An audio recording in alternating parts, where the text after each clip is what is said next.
If you are currently experiencing confusion on how to spiritually grow, this video is for you. Too many times, we all fall into deception because we're trying to grow spiritually, but we don't really know how. And in this video, I'm going to teach you how to spiritually grow biblically. And the first point is this: knowing how to read the Word of God. We must use Scripture to read Scripture, not use our own thoughts to read Scripture, but use Scripture to cross-reference, to confirm Scripture, using the principle of hermeneutics and not the principle of our own thoughts. Because think about it, where have your thoughts led you? They've led to depression, anxiety, overthinking, all these things. And even in Bible study, it will lead to us reading a passage that we don't understand. So what do? I don't understand it, so I'm just gonna skip it. I don't agree with this? Okay, so I'm just gonna pretend I never read this. I'm gonna ignore this part. I'm not gonna do the research to understand, why is God saying this? Why is Paul saying this? Why did Jesus Christ say this? But it's when we have this intentfulness, it's when we understand that the parable is this: the Word of God is referred to the seed.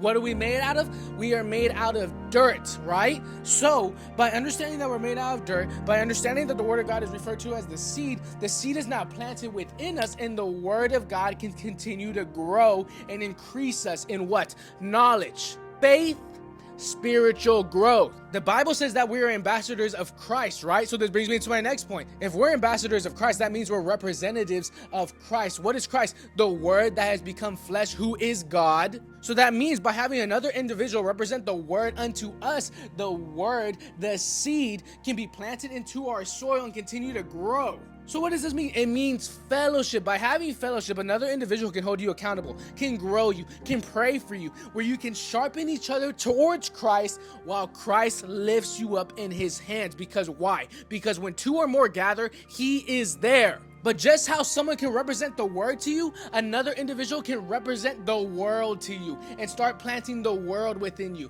Because whatever is planted within your soil is what will come out of that soil. If it's poison, poison's gonna come out. If it's the Word of God, wisdom, abundance, love, joy, redemption, all of the characteristics of the fruit of the Spirit will grow out of you. And the final point is this: two types of faith, right? There's the passive faith and there's an active faith, okay? We have acknowledged that Jesus Christ is Lord. That's the passive faith. Abraham enacted on his faith by listening to God when he said to leave all his kindred and go into the promised land.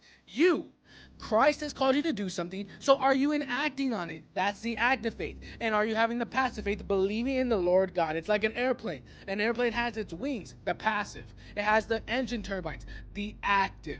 When it doesn't have its wings, it stays on the floor. It can't go up, can't go down. When it doesn't have the engine, it can't stay in the air. So if we lack the wings, we'll never fly off. If we lack the engine, we'll never stay on. But it's when we have these two faiths where we'll enact on what? We'll enact on reading the Word with intent. We'll enact on understanding that we are dirt and the seed is planted within us, and understand Apollo plants it, but God increase it. And that's how you grow spiritually. But now I want to ask you, do you know what faith is biblically? What faith counts as for? What faith does within the walk with Christ? What God sees faith as? I want you to ask yourself, be genuinely honest. And if you don't know, I go over it right here in this video right here. Glory to Jesus Christ.